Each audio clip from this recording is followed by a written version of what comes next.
SSLC +2 പരീക്ഷകളിൽ ഉന്നത വിജയം കൈവരിച്ച വിദ്യാർത്ഥികളെയും 100% വിജയം നേടിയ സ്കൂളുകളെയും ആദരിക്കുന്നതിനായി പ്രതിഭോത്സവം 2026 സംഘടിപ്പിക്കുന്നു. Manjeri ETCES college for advanced സ്റ്റഡീസും സങ്കൽപ് വേദിക് IAS അക്കാദമിയും സംയുക്തമായാണ് പരിപാടി ഒരുക്കുന്നത്. ഈ വരുന്ന 7-ാം തീയതി ഉച്ചയ്ക്ക് 2 മണിക്ക് മുനിസിപ്പൽ ടൗൺ ഹാളിൽ വെച്ച് ആദരിക്കാൻ തീരുമാനിച്ചിട്ടുണ്ട്. നമ്മുടെ പ്രിയപ്പെട്ട MLA അഡ്വക്കേറ്റ് റഹ്മത്തുള്ള ഉദ്ഘാടനം ചെയ്യും.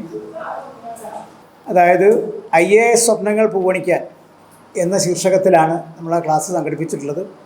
ഇത് മഞ്ചേരിയുടെ ഏതാണ്ട് 30 കിലോമീറ്റർ ചുറ്റളവിലുള്ള സ്കൂളുകളൊക്കെ തന്നെ അറിയിച്ചിട്ടുണ്ട്. അവരുടെ ഭാഗത്ത് നിന്ന് രജിസ്ട്രേഷൻ വന്നുകൊണ്ടിരിക്കുന്നുണ്ട്. ജൂൺ 7 ഞായറാഴ്ച മഞ്ചേരി മുനിസിപ്പൽ ടൗൺ ഹാളിൽ വെച്ചാണ് ചടങ്ങ് നടക്കുകയെന്ന് ബന്ധപ്പെട്ടവർ വാർത്താ സമ്മേളനത്തിൽ അറിയിച്ചു. SSLC +2 പരീക്ഷകളിൽ മുഴുവൻ വിഷയങ്ങൾക്കും A+ നേടിയ വിദ്യാർത്ഥികൾക്കുള്ള അനുമോദനവും 100 മേനി വിജയം കൊയ്ത വിദ്യാലയങ്ങൾക്കുള്ള ആദരവുമാണ് പ്രതിഭോത്സവം 2026 ലക്ഷ്യമിടുന്നത്. ജൂൺ 7 ഞായറാഴ്ച ഉച്ചയ്ക്ക് 2 മണിക്ക് മഞ്ചേരി മുനിസിപ്പൽ ടൗൺ ഹാളിൽ വെച്ച് പരിപാടികൾ ആരംഭിക്കും. Eranad taluk cooperative educational society president advocate PE രാജഗോപാലിന്റെ അധ്യക്ഷതയിൽ നടക്കുന്ന ചടങ്ങ് അഡ്വക്കേറ്റ് M റഹ്മത്തുള്ള MLA ഉദ്ഘാടനം ചെയ്യും. ഡോക്ടർ JO അരുൺ IAS ചടങ്ങിൽ മുഖ്യപ്രഭാഷണം നടത്തുമെന്നും വാർത്താ സമ്മേളനത്തിൽ വ്യക്തമാക്കി.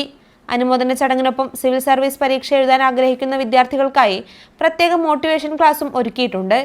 നിങ്ങളുടെ IAS സ്വപ്നങ്ങൾ പൂവണിയാൻ എന്ന വിഷയത്തിൽ Sankalp Vedic IAS academy general secretary James മറ്റമാണ് ക്ലാസ് നയിക്കുന്നത്. മഞ്ചേരിയിലും പരിസര പ്രദേശങ്ങളിലുമുള്ള വിദ്യാർത്ഥികൾക്ക് തികച്ചും സൗജന്യമായി ഈ മോട്ടിവേഷൻ ക്ലാസ്സിൽ പങ്കെടുക്കാവുന്നതാണ്.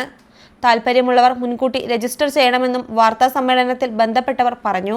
Eranad cooperative educational society president advocate PE Rajagopal, P Sivasankaran master, doctor KK Balachandran, doctor C Majeed, advocate Keezhissery Prabhakaran, P Ramani, Abdul Kareem തുടങ്ങിയവർ വാർത്താ സമ്മേളനത്തിൽ പങ്കെടുത്തു. News bureau, Manjeri.